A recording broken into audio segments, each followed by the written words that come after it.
Cafe. കലയുടെ സംസ്കാര സമന്വയ മുദ്രകൾ.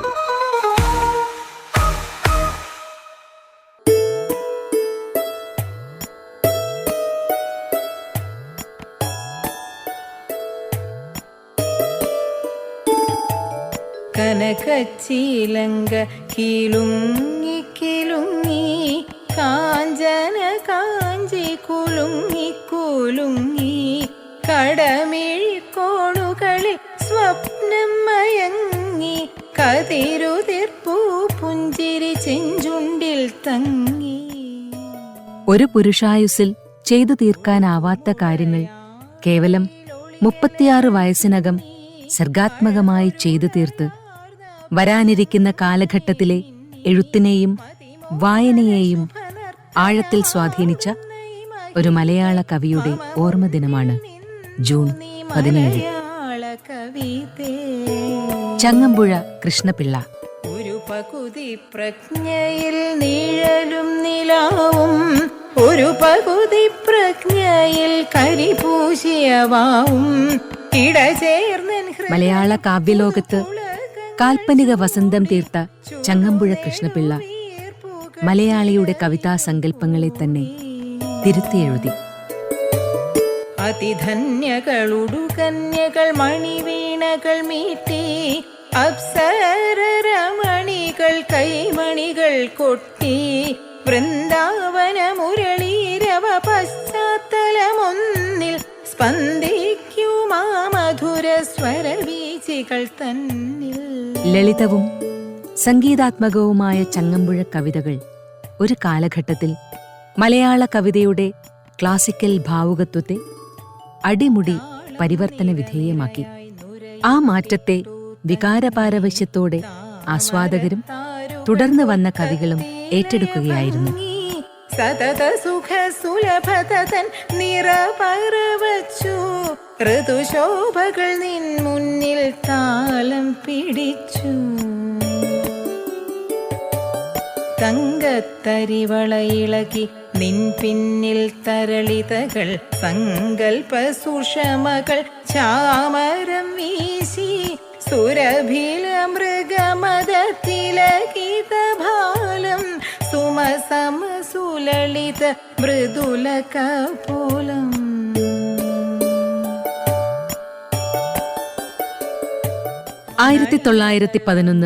ഒക്ടോബറിൽ ഇടപ്പള്ളിയിലാണ് തെക്കേടത്ത് നാരായണമേനോന്റെയും ചങ്ങമ്പുഴ തറവാട്ടിലെ പാറുക്കുട്ടി അമ്മയുടെയും മകനായി ചങ്ങമ്പുഴ കൃഷ്ണപിള്ളയുടെ ജനനം. ഇടപ്പള്ളിയിലും എറണാകുളത്തുമായി സ്കൂൾ കാലഘട്ടത്തിനു ശേഷം എറണാകുളം മഹാരാജാസിലും തിരുവനന്തപുരം കോളേജിലുമായി കലാലയ ജീവിതത്തിനിടയിൽ തന്നെ ചങ്ങമ്പുഴ അറിയപ്പെടുന്ന കവിയായി മാറിയിരുന്നു. സ്വന്തം കവിത ക്ലാസ്സിൽ പാഠമായി പഠിക്കാനുണ്ടായിരുന്നു ചങ്ങമ്പുഴയ്ക്ക്. നന്നേ ചെറുപ്പം മുതലേ കാവ്യരംഗത്ത് സ്വന്തം മുദ്ര പതിപ്പിക്കാനായി എന്നാണ് ഇത് സൂചിപ്പിക്കുന്നത്. ചങ്ങമ്പുഴ കൃഷ്ണപിള്ള 1911 ജനിക്കുന്നത്. ചങ്ങമ്പുഴയ്ക്കൊപ്പം ആ കാലഘട്ടത്തിൽ മലയാളത്തിൽ കവിത എഴുതിയിരുന്ന പ്രധാനപ്പെട്ട കവികൾ വൈലോപ്പിള്ളി ശ്രീധരമേനോനും പി കുഞ്ഞിരാമൻ നായരും ഇടശ്ശേരി ഗോവിന്ദൻ നായരും ബാലാമണിയമ്മയുമാണ്. ഇവരൊക്കെ ഏറെക്കുറെ സമാന കാലയളവിൽ ജനിച്ചവരും മലയാള കവിതയുടെ മാറിവരുന്ന ഭാവുകത്വ കാലഘട്ടത്തിനെ കൃത്യമായി നേരിടുകയും പരിചരിക്കുകയും ചെയ്തവരുമാണ്. മുൻകാല കവിതാ സമ്പ്രദായങ്ങളെ നിരാകരിച്ചുകൊണ്ടുള്ള കാൽപ്പനികതാ പ്രസ്ഥാനത്തിന്റെ ആധിപത്യം ഉറപ്പിക്കുന്നത് ചങ്ങമ്പുഴ കവിതകളാണ്. ഈ കവിതാ പ്രസ്ഥാനത്തെ അറിഞ്ഞും അറിയാതെയും പിൻപറ്റിയവരാണ് സമകാലിക കവികളും പിൻകാല കവികളും. കാവ്യനിരൂപകനായ വിജു നായരങ്ങാടിയുടെ നിരീക്ഷണങ്ങൾ. മലയാള കവിതയിൽ നാരായണഗുരുവിൽ നിന്ന് ആരംഭിക്കുന്ന കാൽപ്പനികതയുടെ ധാരയെ കുമാരനാശാന്റെ കവിത അതിൻ്റെ ഏറ്റവും സമ്മോഹനമായ അവസ്ഥയിൽ തുടർന്ന് ഏറ്റെടുക്കുകയും മുന്നോട്ട് കൊണ്ടുപോവുകയും ചെയ്തു. ആശാനിൽ നിന്ന് ആരംഭിക്കുന്ന ആ കാവ്യ പൈതൃക പഥം കാൽപ്പനിക കവിതയുടെ ഏറ്റവും മോഹനമായ അവസ്ഥയിൽ പിന്നീട് മലയാള കവിതയിൽ അനുഭവിപ്പിച്ചു തന്ന കവിയുടെ പേരാണ് ചങ്ങമ്പുഴ കൃഷ്ണപിള്ള. ആരു വാങ്ങുമി ആരാമത്തിൻ്റെ രോമാഞ്ചം, ആരു വാങ്ങും ഈ ആരാമത്തിൻ്റെ രോമാഞ്ചം. കാൽപ്പനിക കവിതയുടെ പരകോടിയാണ് ചങ്ങമ്പുഴ കവിത. ഒരുപക്ഷെ ചങ്ങമ്പുഴ കവിത എഴുതിയ കാലഘട്ടത്തിൽ മലയാള കവിതയിൽ ചങ്ങമ്പുഴയെ അനുകരിച്ചുകൊണ്ട് മാത്രം കവിത എഴുതിയവരാണ് നിലനിന്ന് പോന്നിരുന്നത്. ഇടപ്പള്ളിയിൽ മാത്രം 144 കവികൾ ചങ്ങമ്പുഴയെ അനുകരിച്ച് എഴുതിയിരുന്നു എന്നാണ്. അതിനർത്ഥം മലയാളത്തിൽ കവിത എഴുതാൻ ശ്രമിച്ചവർ മുഴുവൻ ചങ്ങമ്പുഴയെ അനുകരിച്ചു കൊണ്ടിരുന്നു എന്ന് തന്നെയാണ്. അദ്ദേഹത്തിന്റെ കവിതയുടെ രൂപതലം മാത്രമേ പക്ഷേ അനുകരണത്തിൽ വന്നുള്ളൂ, ഭാവതലം കവിതയിൽ ഉണ്ടായിരുന്നില്ല. എന്നാൽ ചങ്ങമ്പുഴ സൃഷ്ടിച്ച ഈ കാൽപ്പനിക പരകോടിയെ, വിണ്ണിൽ നിന്ന് ജീവിതത്തെ കാണുകയും അനുഭവിക്കുകയും ചെയ്ത ആ കാവ്യാവസ്ഥയെ അക്കാലത്ത് തന്നെ മുറിച്ചു കടന്നത് ചങ്ങമ്പുഴ ജനിച്ച അതേ വർഷത്തിൽ ജനിച്ച 1911 തന്നെ ജനിച്ച വൈലോപ്പിള്ളി ശ്രീധരമേനോനായിരുന്നു. വൈലോപ്പിള്ളി ഒരു ബ്രേക്കായിരുന്നു സത്യത്തിൽ മലയാള കവിതയിൽ. അത് വേറൊരർത്ഥത്തിൽ പറഞ്ഞാൽ ചങ്ങമ്പുഴയിൽ നിന്നുള്ള ഒരു തുടർച്ചയാണ് എന്ന് പറയാം. അത്തരത്തിൽ ഉള്ള മറ്റൊരു തുടർച്ചയായിരുന്നു കുഞ്ഞിരാമൻ നായർ. ഈ ഒരു കാവ്യധാര, ചങ്ങമ്പുഴയിൽ നിന്ന് പുറപ്പെട്ട ആ കാൽപ്പനികതയുടെ കാവ്യധാര വൈലോപ്പിള്ളിയിലും കുഞ്ഞിരാമൻ നായരിലും ഇടശ്ശേരിയിലും പല രീതികളിലാണ് പ്രവർത്തിച്ചത്. അവരിൽ നിന്ന് അത് അവിടെ അസ്തമിച്ചു പോവുകയായിരുന്നില്ല, മറിച്ച് അതിന് ഒരു പ്രത്യേക വിധാന സ്വഭാവം ഉണ്ടാവുകയും മലയാളത്തിൽ പിന്നീട് വന്ന പ്രധാന കവികൾ വയലാർ രാമവർമ്മ, പി ഭാസ്കരൻ, ONV കുറുപ്പ്, വിഷ്ണു നാരായണൻ നമ്പൂതിരി, ഈ 4 കവികളിലും തുടർന്ന് സുഗതകുമാരിയിലും ചങ്ങമ്പുഴ സൃഷ്ടിച്ച കാവ്യഭാവത്തിൻ്റെ, കാവ്യലോകത്തിൻ്റെ സ്വാധീനതയും അതിൻ്റെ തുടർച്ചയും നമുക്ക് കണ്ടെത്താനാവും.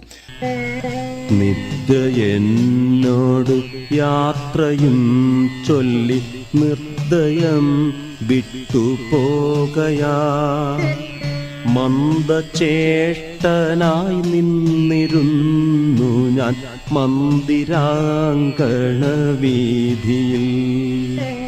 പിന്നീട് വരുന്ന ആധുനിക കവിത എന്ന സംവർഗത്തിൽ സച്ചിദാനന്ദനും അയ്യപ്പപ്പണിക്കരും KG ശങ്കരപ്പിള്ളയും ആറ്റൂർ രവിവർമ്മയും NN കക്കാടും അടക്കമുള്ള വലിയ ഒരു ധാര പിന്നീട് വരുന്നുണ്ട്. ആ ധാരയുടെ 2ാം ഘട്ട കവിതയിൽ സംഭവിക്കുന്ന, അപ്പോൾ സച്ചിദാനന്ദൻ്റെയൊക്കെ 80കളുടെ അവസാനത്തിൽ വരുന്ന ഇവനക്കൂടി പോലെയുള്ള കവിതകളിൽ വരുന്ന, KGSന്റെ 2ാം ഘട്ട കവിതകളിൽ സവിശേഷമായി കൊച്ചിയിലവൃക്ഷങ്ങൾ പോലെയുള്ള കവിതകളിൽ വരുന്ന, തുടർന്ന് ഇങ്ങോട്ട് ആധുനികാനന്തര കവിതയ്ക്ക് തൊട്ടു മുമ്പ് ആധുനികതയുടെ അവസാന ഘട്ടത്തിൽ വരുന്ന ബാലേന്ദ്രൻ്റെ കവിതയിലും പിന്നീട് വരുന്ന ആധുനികാനന്തര കവിതയിൽ PP രാമേന്ദ്രൻ്റെ കവിതയിലുമൊക്കെ നിലനിൽക്കുന്ന കാൽപ്പനിക അംശം, ഒരു പക്ഷേ അതിൻ്റെ ഏറ്റവും മോഹനമായ ഉത്ഭവസ്ഥാനം ചങ്ങമ്പുഴയുടെ കവിതയാണ് എന്ന് തന്നെ പറയാനാവും എന്നതാണ് മലയാള കവിതയുടെ ചരിത്രത്തെ സൂക്ഷ്മമായി പിന്തുടരുന്ന ഒരാൾക്ക് കണ്ടെത്താനാവുന്ന വിചിത്രമായ വസ്തുത.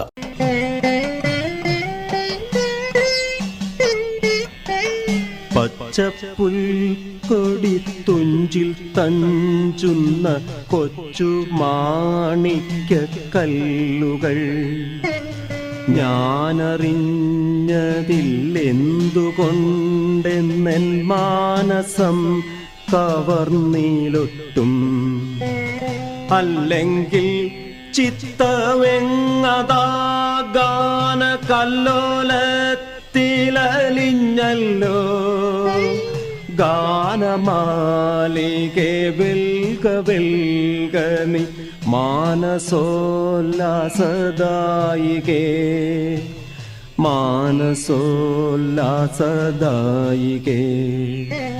ചങ്ങമ്പുഴ മലയാള കവിതയിലുണ്ടാക്കിയ ഭാവുകത്വ പരിണാമത്തെക്കുറിച്ച് എഴുത്തുകാരിയായ VM ഗിരിജ. ചങ്ങമ്പുഴ ഒരു ലളിത കവിയാണെന്ന് നമ്മൾ വിചാരിക്കുമ്പോഴും അദ്ദേഹം ഏറ്റവും വലിയൊരു പണ്ഡിതനായിരുന്നു. ചങ്ങമ്പുഴ മരിച്ചപ്പോൾ കുട്ടിക്കൃഷ്ണമാരാർ എഴുതിയ അനുശോചനക്കുറിപ്പിൽ പറയുന്നുണ്ട്, മാതൃഭാഷ മാത്രം ശരണമായിട്ടുള്ള എന്നെപ്പോലുള്ളവർക്ക്, ഇംഗ്ലീഷ് നല്ലപോലെ അറിയാത്തവർക്ക് ചങ്ങമ്പുഴ പരിചയപ്പെടുത്തി തന്നിരുന്ന കൃതികൾ വളരെയധികം ഉപകാരപ്രദമായിരുന്നു. അതായത് ഇപ്പോൾ റഷ്യൻ സാഹിത്യം അല്ലെങ്കിൽ ഫ്രഞ്ച് സാഹിത്യമൊക്കെയാണല്ലോ നമുക്ക് പരിഭാഷപ്പെടുത്തി തന്നിരുന്നത് അക്കാലത്ത്. അത് മാത്രമല്ലാതെ ഒരുപാട് നോർവീജിയൻ ഭാഷ, സ്വിസ്, അങ്ങനെ പല ഭാഷകളിൽ നിന്നുള്ള അന്നത്തെ പ്രശസ്തരായ കവികളുടെയും നാടകകൃത്തുക്കളുടെയും നോവലിസ്റ്റുകളുടെയും കഥാകൃത്തുക്കളുടെയും ഒക്കെ രചനകൾ ചങ്ങമ്പുഴ തർജ്ജമ ചെയ്ത് പ്രസിദ്ധപ്പെടുത്തിയിട്ടുണ്ട്. അപ്പോൾ ഒരു പാണ്ഡിത്യത്തിൽ നിന്ന് ഊറുന്ന ലാളിത്യത്തിന് കുറച്ചും കൂടി ഒരു കണ്ണാടി തെളിമുണ്ടല്ലോ. അതായിരിക്കാം ചങ്ങമ്പുഴയുടെ ശൈലിയെ ഇത്രയധികം ജനപ്രിയമാക്കിയത്. പലരും പല കഥകളും പറയുന്നുണ്ട് ചങ്ങമ്പുഴയുടെ കൃതികൾ. MT വാസുദേവൻ നായർ പറയുന്നുണ്ട്, രമണൻ വീട്ടിലേക്ക് കൊണ്ടുവന്ന് എല്ലാവരും കൂടി പകർത്തിയെടുത്ത് ഒരു രാത്രി കൊണ്ട് തിരിച്ച് കൊടുക്കണം, അതുകൊണ്ട് പകർത്തിയെടുത്ത കഥ പറയുന്നുണ്ട്. അതേപോലെ ജയമോഹൻ, മലയാളം എഴുത്തുകാരനായ ജയമോഹൻ അമ്മയുടെ കയ്യിലുണ്ടായിരുന്ന രമണൻ നോട്ട്ബുക്കിനെ പറ്റി പറയുന്നുണ്ട് എന്നാണ് എൻ്റെ ഓർമ്മ. അപ്പം ഇങ്ങനെ സാർവത്രികമായി വ്യാപിച്ച ചങ്ങമ്പുഴ കവിത, അതിൻ്റെ രൂപം കൊണ്ട് മാത്രമല്ല, പ്രണയം, പ്രകൃതി എന്നൊക്കെ തുടങ്ങി നമുക്ക് പെട്ടെന്ന് അടുക്കാൻ പറ്റുന്ന ചില കാര്യങ്ങളുണ്ടല്ലോ, അതൊന്നും അത്ര കാര്യമായിട്ട് ചർച്ച ചെയ്തിരുന്നില്ല. ഓരോ വികാരങ്ങൾ പോലെ മേന്മേലോളങ്ങൾ പാടിക്കളിപ്പൂ, എന്തൊരാകർഷണരംഗം, ഹായിതെന്തു നിർവാണ തരംഗം. കുമാരനാശാനോ അല്ലെങ്കിൽ അതിനു മുമ്പ് ഉണ്ണായി വാര്യരോ അനുരാഗത്തിനെ പറ്റിയും പ്രണയത്തിനെ പറ്റി പറഞ്ഞിട്ടുണ്ട്. പക്ഷെ അത് സാധാരണക്കാർക്ക് അതൊരു വിദൂരമായ കുറേയും കൂടി ഉയർന്ന രീതിയിലുള്ള കാര്യങ്ങളായിട്ടാണ് തോന്നിയിരുന്നത്.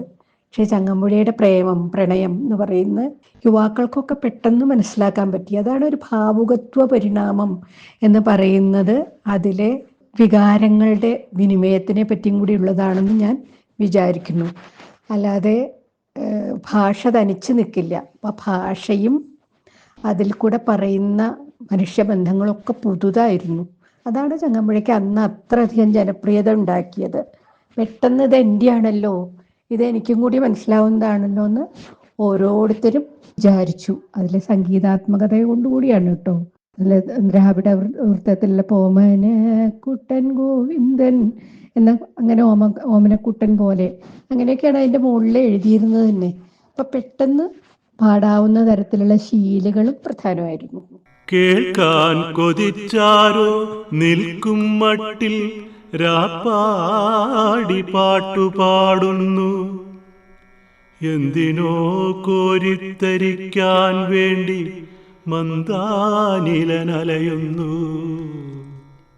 വളരെ ചെറിയ ഒരു കാലയളവാണ് അദ്ദേഹം ജീവിച്ചിരുന്നത് എങ്കിലും മലയാള കവിതയെ സംബന്ധിച്ച് ഏറ്റവും നിർണായകമായ ഒരു സന്ദർഭം കൂടിയായി ചങ്ങമ്പുഴയുടെ കവിത മാറി എന്നതാണ് ശ്രദ്ധേയമായ കാര്യം. കവിതയ്ക്കകത്ത് കാൽപ്പനിക ധാരയുടെ ഏറ്റവും ഉന്നതമായ അവസ്ഥ സൂക്ഷിച്ചു എന്നതിനൊപ്പം ഒരുപക്ഷെ നാരായണ ഗുരുവിൻ്റെ കവിതയിൽ നാം കണ്ടുമുട്ടുന്ന മൃത്യു അവബോധം ആശാന്റെ കവിതയിലേക്ക് എത്തുമ്പോഴേക്കും മൃത്യുബോധമായി തന്നെ തനിക്ക് പിന്നാലെ വരുന്നുണ്ട് മൃത്യു എന്ന ഒരു തോന്നലായി തന്നെ ഉറച്ചു കഴിഞ്ഞിരുന്നു.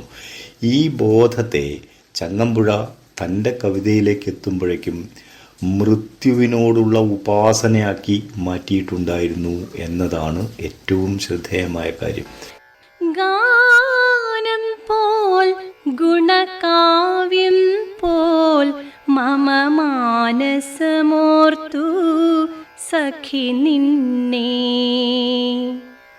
മലരുളി തിരളും മധുചന്ദ്രികയിൽ മഴവിൽ കൊടിയുടെ മുനമുക്കി എഴുതാനുഴറി കൽപ്പന ദിവ്യമൊരഴകിനെ എന്നെ മറന്നു ഞാൻ, എന്നെ മറന്നു ഞാൻ.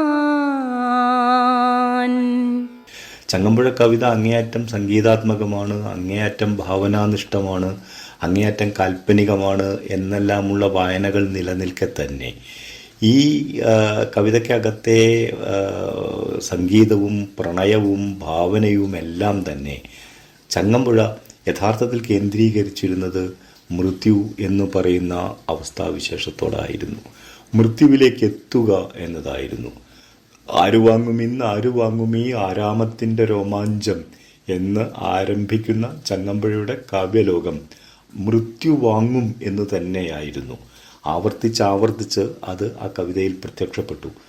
മരണത്തിൻ്റെ ഏകദേശം തൊട്ടുമുമ്പ് എന്ന മട്ടിൽ എഴുതിയ അദ്ദേഹത്തിൻ്റെ മാസ്റ്റർ പീസായ മനസ്വിനി എന്ന കവിത മഞ്ഞത്തെച്ചി പൂങ്കുല പോലെ മഞ്ചിമ വിടരും പുലർകാലേ നിന്നു ലളിതേ എന്ന് തന്നെയാണ്. നിന്നു ലളിതേ നീയൻ മുന്നിൽ നിർവൃതി തൻ പൊൻകതിർ പോലെ. ആ നിൽക്കുന്ന ലളിത മൃത്യു തന്നെയായിരുന്നു.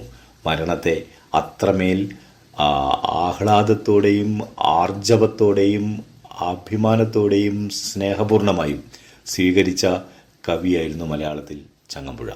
മഞ്ഞത്തെച്ചി പൂങ്കുല പോലെ മഞ്ചിമ വിടരും പുലർക്കാലേ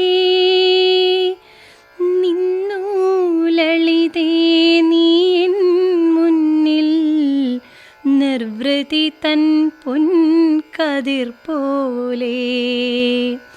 തന്റെ പ്രിയപ്പെട്ട ചങ്ങമ്പുഴ കവിതയെക്കുറിച്ച്, മനസ്വിനിയെക്കുറിച്ച് എഴുത്തുകാരിയായ VM ഗിരിജ. മലയാള കവിതയിലെ ഏറ്റവും പ്രധാനപ്പെട്ട കൃതികളിൽ ഒന്നാണ് മലയാള കവിതാ ചരിത്രത്തിൽ. എന്നാൽ ചങ്ങമ്പുഴ ഏതിനു വേണ്ടിയാണോ പ്രശസ്തമായിരിക്കുന്നത്, ആ ലാളിത്യം, സുകുമാരത തുടങ്ങിയ കാര്യങ്ങളാണോ മനസ്വിനിയിലുള്ളത്. മഞ്ഞത്തെച്ചി പൂങ്കുല പോലെ മഞ്ചിമ വിടരും പുലർകാലേ, ഇതൊക്കെ എളുപ്പമാണെന്നൊന്നും നമുക്ക് പറയാൻ പറ്റില്ല. ഇതൊന്നും എളുപ്പമുള്ള വാക്കുകളൊന്നുമല്ല, കുറച്ചൊക്കെ ബുദ്ധിമുട്ടുള്ളതും സംസ്കൃത ഭാഷയോട് ചേർന്ന് നിൽക്കുന്നതും ഒക്കെയാണ്. കാല്യല സജ്ജല കന്യക കനക കതിരുകൾ കൊണ്ടൊരു കണിവയ്ക്കേ കതിരുതിരുകിലും അദൃശ്യ ശരീരികൾ കാമദ കാനന ദേവതകൾ കലയുടെ കമ്പികൾ മീട്ടും മട്ടിൽ കളകളമിളകി കാടുകളിൽ മഞ്ഞളമാഞ്ഞിളവെയിലൊളിയിൽ ദലമർമരമൊഴുകി മരനിരയിൽ. പക്ഷെ അതിൽ ചങ്ങമ്പുഴ താൻ അറിയാതെ ഒരുപാട് ടൂളുകൾ ഉപയോഗിച്ചിട്ടുണ്ട്. പ്രാചീനമായിട്ടുള്ള പ്രതീകങ്ങൾ, ആർക്കിടൈപ്പ് എന്നൊക്കെ, പിന്നെ യുങ്ങിയൻ ഫിലോസഫിയിലൊക്കെ പറഞ്ഞ പോലെ ഒറ്റപ്പത്തിയോടായിരം ഉടലുകൾ കെട്ടുപിണഞ്ഞൊരു കരിനാഗം ചന്ദനലതയിലെ ധോമുഖ ശയനം ചന്തമൊടങ്ങനെ ചെയ്യുമ്പോൾ എന്നൊക്കെ പറഞ്ഞിട്ടുണ്ടല്ലോ. അപ്പോൾ ഒരു ചന്ദന മരത്തിലുള്ള ഒരു കരിനാഗം എന്നൊക്കെ പറയുന്ന മുടിയെ പറ്റിയാണെങ്കിലും അത് ലൈംഗികതയുടേതായിട്ടുള്ള കുറേ സ്പർശങ്ങളെയും അനുഭൂതികളെയൊക്കെ കൊണ്ടുവരുന്നുണ്ട്. അങ്ങനെ ഒരു നമ്മളുടെ ഏറ്റവും താഴെത്തട്ടിലുള്ള വികാരത്തിൻ്റെ തലങ്ങളിൽ നിന്ന് പൊന്തി വരുന്ന പ്രതീകങ്ങളും, പിന്നെ സ്ത്രീ എന്താണെന്നുള്ളതും. അവള് ഒരു സാധാരണ എല്ലാം സൗന്ദര്യത്തിനെ പറ്റിയാണ് ചങ്ങമ്പുഴയുടെ സ്ത്രീത്വത്തിൽ ധാരാളം പറഞ്ഞിരിക്കുന്നത്. അല്ലെങ്കിൽ മൃദുലമായിട്ടുള്ളത്, പേലവമായിട്ടുള്ളത്, വൈകാരികമായിട്ടുള്ളത്, അങ്ങനെയൊക്കെയാണല്ലോ. ഏകാന്തമായിട്ടുള്ളത്, ശ്യാമളേ സഖി ഞാനൊരു വെറും കാനനത്തിലെ പൂവല്ലേ, ഒറ്റയ്ക്ക് നിൽക്കുന്നത്, ഏകാന്തത തുടങ്ങിയ ആ മൂല്യങ്ങളൊന്നും നമുക്ക് അധികം നമ്മളുടെ കവിതാ പാരമ്പര്യത്തിൽ ഉണ്ടായിട്ടില്ല. അങ്ങനത്തെ ചില കാര്യങ്ങളൊക്കെ സ്ത്രീകളെ പറ്റി പറയായിരുന്നു. എന്നാൽ മനസ്വിനിയിൽ അങ്ങനെയല്ല. മനസ്വിനിയിൽ എത്രമാത്രം ചങ്ങമ്പുഴ ജീവിതത്തിലും പിന്നെ കവിതയിലും ദേഹത്തിനെ പറ്റി, ഉടലിൻ്റെ ഭംഗിയെപ്പറ്റി, സ്പർശങ്ങളെപ്പറ്റി, ചുംബനങ്ങളെപ്പറ്റി, പുഞ്ചിരികളെയൊക്കെ പറ്റി പറഞ്ഞിരുന്നു. അതിലപ്പുറമുള്ളൊരു സ്ത്രീത്വത്തിനെയാണ് മനസ്വിനിയിൽ പറയാൻ ശ്രമിക്കുന്നത്. എൻ്റെ കാലൊച്ച കേൾക്കുമ്പോൾ തന്നെ വളരെ ജാഗ്രത ആവുന്ന ഒരു കൂട്ടുകാരി. ഗാനം പോൽ ഗുണകാവ്യം പോൽ മമ മാനസമോർത്തു സഖി നിന്നെ. മലരുളി തിരളും മധുചന്ദ്രികയിൽ മഴവിൽ കൊടിയുടെ മുനമുക്കി എഴുതാനുഴറി കൽപ്പന ദിവ്യമൊരഴകിനെ എന്നെ മറന്നു ഞാൻ, എന്നെ മറന്നു ഞാൻ. നീ മറഞ്ഞാലും തിരയടിക്കും നീലക്കുയിലെ നിൻ ഗാനം എന്ന് ചങ്ങമ്പുഴ തന്നെ ഒരിക്കൽ എഴുതിയത് മലയാളികളെ സംബന്ധിച്ചിടത്തോളം പ്രവചനാത്മകമായ ഒന്നായി ഭവിക്കുകയായിരുന്നു. ഈ വരികൾ എഴുതിയ കവി ചെറുപ്രായത്തിൽ തന്നെ ഇഹലോകത്തിൽ നിന്ന് പറന്നു മറഞ്ഞു പോയിട്ടും ഇന്നും അവരുടെ മനസ്സിൽ തിരയടിക്കുകയാണ് അണമുറിയാത്ത ഹൃദയവികാരങ്ങൾ അലതല്ലുന്ന കാവ്യാത്മകമായ ആ ഗാനനിർജ്ജരി. ഏതോ നിർവൃതി ഇക്കിളി കൂട്ടിച്ചേതന ചങ്ങമ്പുഴ കൃഷ്ണപിള്ളയെക്കുറിച്ചുള്ള ചിത്രീകരണം സമാപിക്കുന്നു. ആഖ്യാന ശബ്ദം വിനീത സുമം. ലഹരി പിടിക്കും വേദന ഞാനിതിൽ മുഴുകട്ടെ. വേദന വേദന ലഹരി പിടിക്കും വേദന ഞാനിതിൽ മുഴുകട്ടെ. മുഴുകട്ടെ മമ ജീവനിൽ നിന്നൊരു മുരളി മൃദുരവമൊഴുകട്ടെ.